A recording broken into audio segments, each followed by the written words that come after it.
तो दोस्तों welcome back. इस वीडियो में एक बहुत ही अच्छे बिजनेस के बारे में बात करने वाला हूं जो कि बैंकिंग सेक्टर से बिलोंग करता है। और इस स्टॉक को ढूंढने में मतलब जिसका आइडिया मुझे मिला वो मेरे एक फ्रेंड से मुझे मिला, क्योंकि उसने मुझसे पूछा कि इस बैंक के बारे में मेरा व्यू क्या है। मुझसे उसने पूछा तो मैंने उस बैंक के बारे में पढ़ना स्टार्ट किया और मुझे मालूम चला कि ये जो बैंक है ये एक हिडन मल्टीबैगर हो सकता है। और अगर हम चार्ट में आके देखें तो उसमें भी इसने लगभग आपको डबल तक का रिटर्न दे दिया है, ऑलमोस्ट डबल का आपको रिटर्न दे दिया है पिछले एक साल के अंदर में। जहाँ पे निफ्टी ने बाकी चीज़ों ने आपको फॉल दिखाया, वहाँ पे ये स्टॉक ऑलमोस्ट डबल होकर रखा हुआ है। तो ये जो बैंक है वो आपका पब्लिक सेक्टर बैंक है, सरकारी बैंक है। लेकिन आपको सरकारी बैंक सुन के डरना नहीं है। ये जो काम कर रही है बिल्कुल किसी प्राइवेट बैंक की तरह काम कर रही है। सबसे पहले तो इसने क्या किया, अपना जो पूरा सिस्टम होता है, नॉर्मली हम कोई भी सरकारी बैंक में जाते हैं तो वहाँ पे मेन प्रॉब्लम हमें क्या दिखता है कि उनका काम बहुत स्लो है, आदमी लेजी रहते हैं, उनका इंफ्रास्ट्रक्चर बहुत वीक रहता है, मतलब कभी सर्वर डाउन रहता है।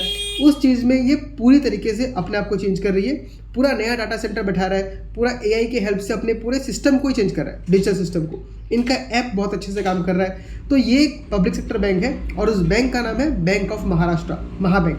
अब सुनने में आपको लग सकता है कि ये बैंक सिर्फ महाराष्ट्र में काम करती है, बट वैसा नहीं है। ये बैंक धीरे धीरे एक्सपेंशन कर रही है, अलग अलग आपके जो स्टेट्स है उसके जो मेजर जो सिटीज़ है वहाँ पे एक्सपेंशन कर रही है। तो ये आपको मोटा मोटा समझ में आ गया कि कंपनी का नाम है बैंक ऑफ महाराष्ट्र, काफ़ी अच्छा खासा कर रही है, बिजनेस में ग्रोथ भी काफ़ी अच्छा है। अब हम जब भी किसी बैंक को ट्रैक करते हैं तो कुछ चीज़ों को हमको उसमें बहुत ज़्यादा ध्यान देना चाहिए। पहली बात तो ये है कि उसका एनपीए जीएनपीए कम होना चाहिए, मतलब जो एसेट क्वालिटी है, जो लोन वो बांट रही है वो अच्छे क्वालिटी का लोन होना चाहिए, उसको रिटर्न होकर भी आना चाहिए। तो उसमें भी इस बैंक ने बहुत अच्छा काम किया है। आपको मैं दिखाता हूँ, उसका जो जीएनपीए और एनएनपीए है वो आपका बहुत ही कम है। मैं एक सेकेंड यहाँ पे निकाल लेता हूँ। यस, आप देख सकते हैं, मैं पूरे साल का दिखा रहा हूँ। जो उसका जीएनपी है वो 1.45% है, 1.45%, बहुत ही कम है। और ये भी आपका पिछले साल में 1.74% था। यानी हमको क्या दिख रहा है कि आगे जाने के टाइम में आपका जो ये मतलब जीएनपी नंबर है वो घटते हुए आएगा। उसके बाद एनएनपीए, मतलब सब कुछ अगर प्रोविजन आप रखें उसके बाद आपका नेट एनपीए कितना है, तो वो भी आपका बहुत अच्छा खासा इंप्रूवमेंट दिखा रहा है। इस साल उनका जो नेट एनपीए है वो 0.13% है। सोचिए, एक सरकारी बैंक का इतना अच्छा नंबर है। और ये नंबर भी पिछले साल आपका 0.18 था। मतलब एनपीए भी क्या हो रहा है, आपको घटते हुए दिख रहा है। तो हमें एक डायरेक्शन पे ध्यान देना चाहिए कि बैंक किस तरफ में काम कर रहा है।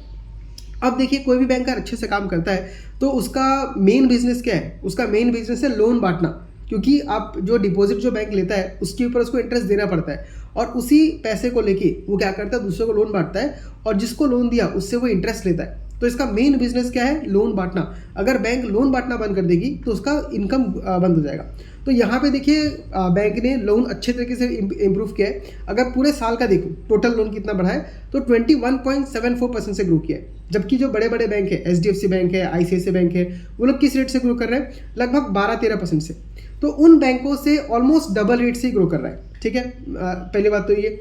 फिर इन्होंने एक नया स्ट्रेटेजी निकाला है, रैम स्ट्रेटेजी। मतलब उसमें वो लोग रिटेलर्स को, एग्री बिजनेस और एमएसएमई, इन 3 कैटेगरीज में ज़्यादातर लोन बांटेंगे। और इनका जो टोटल लोन बुक है उसमें से लगभग 62% अभी ये रैम कैटेगरी हो चुका है। तो इसमें फ़ायदा क्या है कि पहली बात तो इसमें रिस्क कम होता है, क्योंकि अगर आप रिटेल को लोन दे रहे हो तो आप कितना का दोगे, 5 लाख, 10 लाख, 20 लाख का दोगे, या अगर छोटे छोटे लोन दे रहे हो तो 50,000, 60,000 रुपये का दोगे। अगर एमएसएमई को भी दे रहे हो तो कम से कम 5 करोड़, 10 करोड़ ऐसे दोगे। और एग्री लोन भी आपका छोटा छोटा लोन होता है। तो इसमें फ़ायदा क्या है कि इसमें रिस्क कम है, मतलब सारे लोग एक बार में ही डिफ़ॉल्ट कर जाए इसके चांसेस बहुत ही कम होते हैं। हालांकि हमको पिछली बार दिखने मिला है, बट ये बहुत ही कम होता है। और इस वाले लोन में आप इंटरेस्ट ज़्यादा चार्ज कर सकते हो। तो इसमें नेट इंटरेस्ट मार्जिन, मतलब आपने जो लोन लोगों को दिया है और डिपॉजिट में जो आप देते हो उसके बीच का जो इंटरेस्ट होता है उसको हम बोलते हैं नेट इंटरेस्ट मार्जिन, जो कि ऐसे लोन को देने से हमारा बढ़ जाता है। तो अभी अगर मैं इस बैंक का नीम देखूं, नेट इंटरेस्ट मार्जिन, तो वो लगभग आपका 3.75% है। अब कुछ लोगों को ये कम लग सकता है, लेकिन अगर आप इसको बड़े बड़े बैंकों से कंपेयर करोगे तो ये उसके एकदम जस्ट बराबर पहुंच रहा है। आपका 3.75 है, कुछ अच्छे बैंकों का आपका 4 पॉइंट होता है, 5% होता है। और जो स्मॉल फाइनेंस बैंक होते हैं जो रिस्की लोन देते हैं उनका लगभग 6%, 7% के आसपास भी नीम मैंने देखा हुआ है।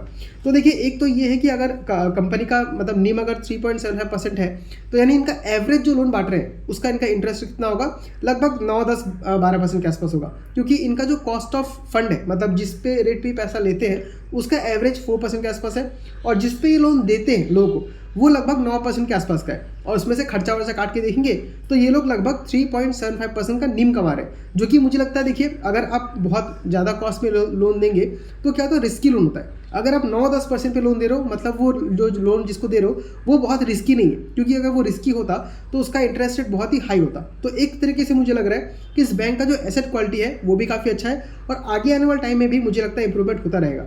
उसका एक रीज़न ये भी है कि इनका जो पीसीआर है, मतलब प्रोविजन कवरेज रेशियो, मतलब जो ऐसे लोन जो खराब हो सकते हैं उसके ऊपर इन्होंने लगभग 95% और 98% ऑलरेडी मतलब प्रोविजन बना के रख दिया है। यानी कि मान लीजिए ऑलमोस्ट इनका जो क्या बोलते हैं एनपीए है वो नील के बराबर ही होगा। और इसमें एक पॉजिटिव बात क्या है कि इसमें से जैसे कि इन्होंने प्रोविजन पूरा कर दिया, ऑलमोस्ट 100% कर दिया है। अब उन जो एनपीए जो हो चुके हैं उनमें से जो पैसा रिटर्न होते आएगा वो डायरेक्टली आपका प्रॉफिट में ऐड होगा, जो कि ये बता भी रहे थे, मेरा एजेंट बोल रहा था कि आगे आने वाले 3-4 सालों में या 2-3 साल में हमेशा हम लोग का लगभग 120 करोड़ के आसपास प्रॉफिट में ऐड होगा, जो हमारे राइट ऑफ से आ रहे हैं, मतलब जो प्रोविजन करके हमने हटा दिया था वो लोग लोन धीरे धीरे पे कर रहे हैं, तो वो सीधा आपके प्रॉफिट में आके ऐड हो जा रहा है। तो ये भी एक बहुत अच्छी चीज़ है। दूसरा एक चीज़ देखो तो कंपनी हमको डिविडेंड भी पे करती है लगभग 1.35% का। तो नॉर्मली मैं डिविडेंड पे फोकस नहीं करता हूँ, बट ये एक ऐसा कंपनी मुझे मिल रहा है जो ग्रोथ के साथ आपको डिविडेंड भी दे रहा है, तो ये एक बहुत अच्छा नंबर हो गया।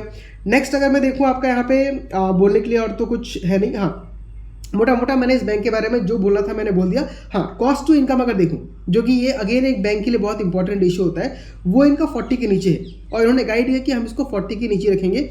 और यही आपका मतलब ये जो नंबर है कॉस्ट टू इनकम, वो जितना कम होता है उतना बैंकों के लिए अच्छा होता है, मतलब आप कम पैसा खर्च करके ज़्यादा इनकम ला पा रहे हो। अगर यही मैं कंपेयर करूँ आपका आईडीएफसी फर्स्ट बैंक से, तो उसका कॉस्ट टू इनकम लगभग 70 या 65 के आसपास है, मतलब बहुत हाई नंबर है। और वो लोग ये बोल रहे हैं, मतलब आईडीएफसी फर्स्ट बैंक ये बोल रहा है कि हम लोग इसको आगे आने वाले 2-3 सालों में उसको हम 50% के नीचे लाएंगे, मेरे ख्याल से एग्जैक्ट मुझे याद नहीं आ रहा। तो उनको जहाँ पे पहुँचना है ये बैंक ऑलरेडी वहाँ पहुँच चुकी है। हाँ, यहाँ एक प्रॉब्लम बस मुझे दिखता है कि इनका जो लोन बुक है वो काफ़ी फास्ट स्पीड से ग्रो कर रहा है, लेकिन डिपॉजिट बुक उतना फास्ट स्पीड से ग्रो नहीं कर पा रहा है। तो यहाँ प्रॉब्लम क्या हो जाएगा, देखिए आपको अगर ज़्यादा लोन बांटना है तो आपका डिपॉजिट भी बढ़ना चाहिए, क्योंकि वो बैंक जो है वो खुद का पैसा लेके नहीं देता है, वो दूसरों का पैसा लेके लोन पे चढ़ा देता है। तो अगर आपका डिपॉजिट नहीं बढ़ रहा है तो आपको बाहर से एक्स्ट्रा फंड लाना पड़ेगा, जिसका आपको जो कॉस्ट है वो हो सकता है कि ज़्यादा पे करना पड़े। क्योंकि मान लीजिए अगर मैं कोई इंस्टीट्यूशन हूँ, मैं कोई बहुत बड़ा आदमी हूँ, और अगर बैंक को मैं दे रहा हूँ 100 करोड़ 200 करोड़ 300 करोड़, तो वो मैं 4-5% पे नहीं दूंगा, उसके लिए मैं उससे बार्गेनिंग करूँगा कि नहीं मेरे को 4% तो सेविंग से मिल जा रहा है या एफडी में मिल जा रहा है, अगर मैं तुमको दे रहा हूँ तो मुझे थोड़ा ज़्यादा इंटरेस्ट मिलना पड़ेगा। तो इसके वजह से कंपनी को आगे जाके, अभी ऐसा होगा मैंने बोल के नहीं बोल रहा हूँ, आगे जाके ये प्रॉब्लम हो सकता है कि उनका जो निम है, नेट इंटरेस्ट मार्जिन जो है वो थोड़ा बहुत हमको घटता हुआ नजर आ जाए। तो बस इस चीज़ के ऊपर हमको ट्रैक करना है कि इनका डिपॉजिट उस तरीके से बढ़ रहा है कि नहीं बढ़ रहा है। बट फिर भी अभी मैंने जो देख रहा हूँ ये बैंक बहुत अच्छे तरीके से काम कर रही है, और हो सकता है आगे जाके ये बैंक अच्छा खासा एक मल्टीबैगर रिटर्न हमको कमा के दे दे। तो ये सब कुछ मैंने बात कर लिया। अब एक बार फाइनल देख लेते हैं कि इसका वैल्यूएशन कैसा है।